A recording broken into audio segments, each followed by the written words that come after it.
另外看到这个80几岁台中这妇人人啊，住伫厝里敢若伊一个，但是伊厝里呢，这2个月来的用水竟然6000几度，自来水公司感觉真奇怪，请里长去来查看卖啊，才发现这妇人人已经死3个多月啊。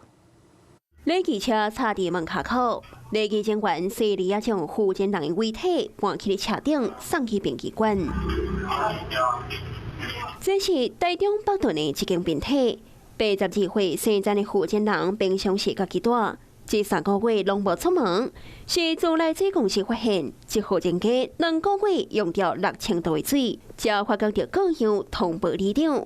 里长请警方做伙接笔，才发现妇人人死在厝内，判断已经死3个月啊！一直到昨天，我们的自来水公司的黄先生打电话给我说，他们这一户用水量异常。进去他的房间，看到那个大体就躺在地上。李长讲，这个妇人人不是弱势关怀好，过去定参加礼来的活动，却无咧含厝边行打，佮把怀疑厝边偷体发生纠纷。我讲，伊豆都把无对吼，唔知再出国还唔是？不好。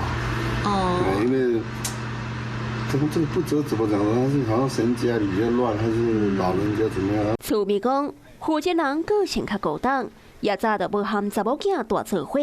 最近无看伊个人，了准是出门几工啊，想袂到竟然是鬼王。啊，全散了了，迄肉全干燥，全皮包骨共款，啊，看起来敢若像白骨嘞。伫室内你因为无迄个狗啊，野狗野猫咧咬吼，啊无昆虫咧食。